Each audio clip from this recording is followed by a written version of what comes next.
जी viewers, आज हमारी अफ्तारी में सिर्फ इतना ही और अल्लाह का लाख लाख शुक्र है।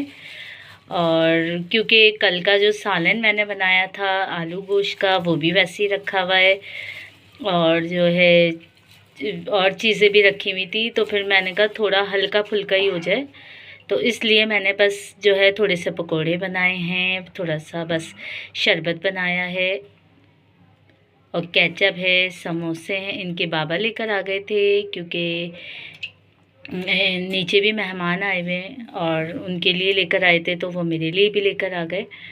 तो बस आज की अफ्तारी में कुछ इतना ही, बाकी जो रात का हमारा सालन जो है वो ऐसे ही रखा रहा है। और बस थोड़ा सा मैंने सहरी में पराठे बनाए थे, तो हमने सहरी में खाया था। तो आज उसके साथ या तो मैं चावल बनाऊंगी या तो फिर हम उसे रोटी के साथ खाएंगे। और अब अज़ानें जो हैं वो शुरू होने वाली हैं और अफ्तारी का टाइम होने वाला है। और आज कुछ ख़ास तो था नहीं मेरे पास बनाने के लिए व्लॉग में, तो मैंने कहा चलें जनाब, जो भी है हल्का फुल्का वही आपके साथ शेयर करती हूँ।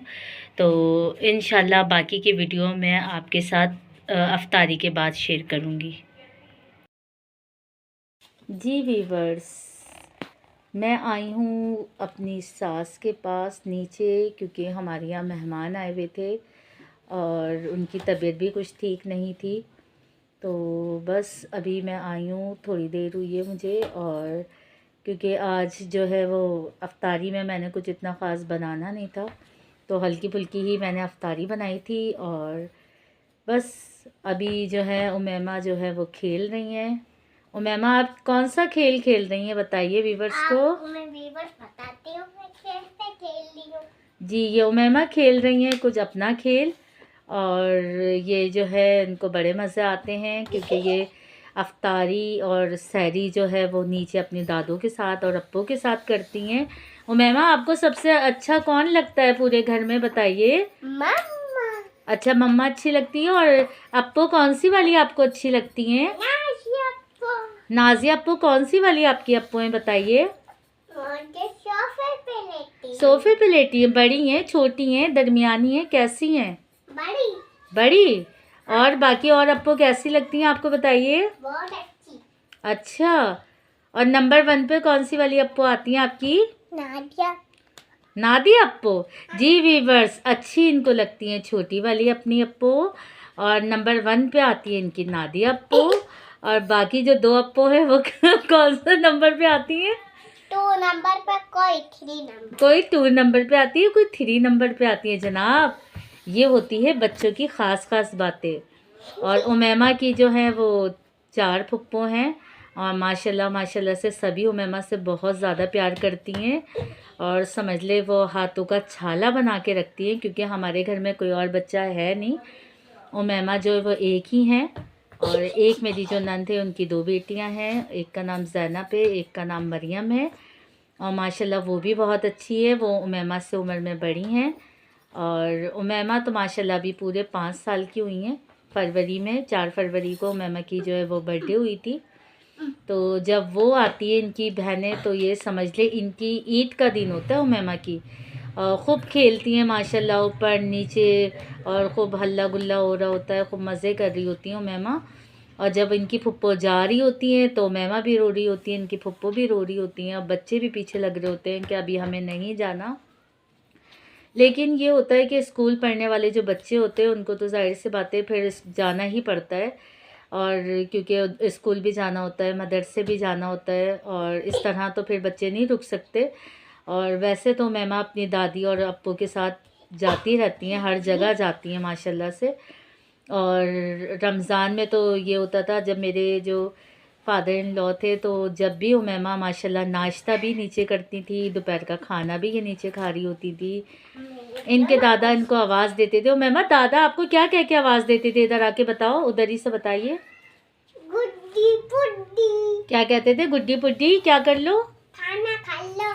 जी। जब इनके दादा की डैडी बोलती थी मलका, और नानी अप्पू बोलती थी किंजा, खाना खा ले। जी वीवर, सुना आपने? जब इनके दादा की डेथ हुई है तो उमैमा 3 साल की थी, और 3 साल की होने में भी 1 हफ़्ता बाकी था। लेकिन उमैमा को सब बातें अपनी दादा की याद हैं। और इनके दादा आवाज़ लगाते थे, गुड्डी पुड्डी खाना खा लो। और दादी इनको प्यार से मलका कहती हैं कि मलका खाना खा लो। तो उमैमा जो है वो जो है ना एक ही आवाज़ पे भागती हुई आती थी खाना खाने के लिए। और क्या नाम है उसका, छोटी सी थी तो उनकी दादी ने सिखाया था इनको कि जो ग्रिल पकड़ पकड़ के बेटा आराम आराम से आओ। जी वीवर्स, मैं आ चुकी हूँ अपना काम लेकर। और अभी जो है उमैमा जो है वो नीचे हैं। और वहाँ पे व्लॉग इसलिए नहीं बना सकी क्योंकि वहाँ पे लाइट गई हुई थी और अंधेरा बहुत ज़्यादा हो रहा था। तो बस अब यही है कि अभी थोड़ी देर में उमैमा आएंगी और फिर मैं उमैमा का जो है स्कूल का काम कंप्लीट करवाऊँगी, इनको मदरसे का याद करवाऊँगी। और उसके बाद फिर उमैमा के बाबा आ जाएंगे थोड़ी देर में और फिर हम बनाएंगे अच्छी सी चाय, क्योंकि रोज़े के बाद जो है चाय तो लाजमी है। और ना दिल बहुत चाहता है कि बंदा फ़ौरन से चाय पी ले। और चाय पीने से ही होता है ज़रा इंसान फ्रेश हो जाता है और ये है कि ज़रा थकावट उतर जाती है सारे दिन की। जी वीवर्स, मैं आपसे ये कह रही थी कि चाय जो होती है वो लाजमी होती है। और चाय पीने से जो है वो थकन दूर हो जाती है इंसान की, फ़्रेश हो जाता है इंसान। और बस ये है कि मैं कहती हूँ कि बस रोज़ा खुले और फ़ौरन ही मुझे चाय मिल जाए। तो मेरे हस्बैंड गुस्सा करते हैं कि अभी तो तुमने शरबत पिया है, अब चाय जो है वो थोड़ी देर के बाद पीना। तो फिर मैं कहती हूँ चले ठीक है। तो बस अभी इनके बाबा आने वाले हैं, फिर हम गरम गरम चाय जो है वो पियेंगे। और बस इतना ही होता है हमारा। फिर इंशाल्लाह ताला खाना जो है वो हम अपना सहरी में ही खाएंगे। और पराठे बनाऊंगी मैं सहरी में। और दही जो है वो लाजमी इस्तेमाल करती हूँ मैं। और दही जो है रोज़े के लिए, सहरी के लिए बहुत अच्छा रहता है। और वैसे भी आम डेज़ में भी दही का इस्तेमाल ज़्यादा खाने में करना चाहिए। और उसमें रमज़ान में ये फ़ायदा होता है कि अगर हम सहरी में दही का इस्तेमाल करते हैं तो हमें सारा दिन प्यास नहीं लगती है। और वैसे भी माशाल्लाह इतनी ज़्यादा अभी गर्मी नहीं आई है।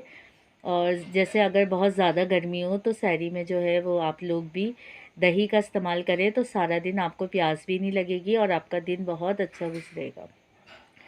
अब तक के लिए वीवर्स इतना ही। अगर आप मेरे चैनल पर नए हैं तो प्लीज़ मेरे चैनल को सब्सक्राइब करें, लाइक करें, शेयर करें।